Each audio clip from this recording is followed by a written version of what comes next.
So guys, I've had a pretty chilly morning putting together this video, filming outside at about -5 degrees, but I've put together 6 amazing pieces of tech, all roughly around the $50 mark, so I hope you enjoy it.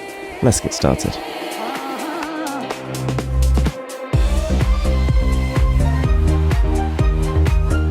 So let's kick things off with the Gamesir G4S, which is the direct successor of the G3S controller that the company released not too long ago, and the sales of that thing way surpassed expectations, hence why we're seeing the upgrade. And it's worth it because this thing is far more significant. It feels far sturdier in the hands, it's got these rubberized grips. The quality in terms of the build is nearly up there with the Xbox One controller. Whilst it doesn't have too much in the way of new outstanding features, it supports Android, Windows and is VR compatible. It's got 4 different colours of LEDs inside of it and an adjustable amount of vibration. The controls feel tactile, responsive, and have got more travel than ever. This is one of the better value for money gamepads you can get for Android. So then we've got the Divoom Timebox, and in terms of value, you're really getting quite a lot for just under $60 here. You're getting the equivalent of a 3-watt lamp with 121 individual multicolored LEDs. You're getting a radio, an alarm clock, a thermometer, and even the ability to record and play back voices. This guy has quite a nice weight to it, and the sophisticated wooden finish complements the tech inside really quite nicely. Having said that, it's a little bit confusing that the speaker is essentially on the back of the speaker, so if it's right up against a wall it will sound a little bit muffled, but most of the time you're actually getting loud, bassy sound. So then by the company Marsboy, we've got a rather handy motion sensing LED. To me it kind of seemed a little bit like a pointless accessory, but when you start using it, it becomes irreplaceable.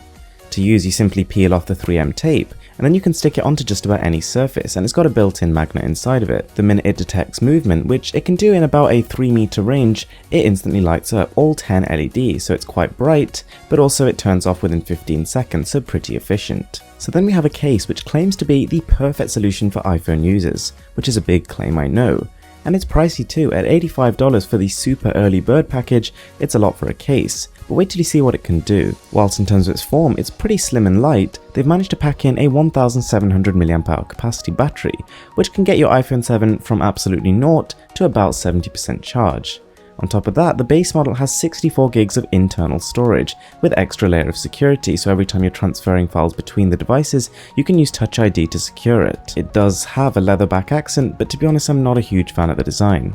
Now the next one is an absolute essential for anyone moving to the new USB Type-C standard. With just one connection into a USB Type-C laptop, you're given access to an HDMI, 3 USB 3.0s, SD card, micro SD card, and another USB Type-C socket. Next up we have quite an unusual one by company Avantek. It's a laptop cooler, but instead of being a sort of pad you can place your laptop on, it connects to the side. It acts like a CPU heatsink and essentially has one giant fan inside which just sucks out all the hot air. It's got an automatic mode where it can detect the temperature of your laptop and then adjust accordingly, or you can set it manually up to 3,800 rotations a minute. It's fast. Whilst it can get a little bit noisy at times, it's very efficient at actually keeping your laptop cool. So guys, there we have it. I really hope you enjoyed the video. I tried to find pieces of tech that were as good value as possible. And if you did, be sure to whack that subscribe button. It was so cold outside earlier, I literally felt like my fingers were about to drop off. Anyways, thanks for watching. I'm Mrwhosetheboss, and I'm signing out.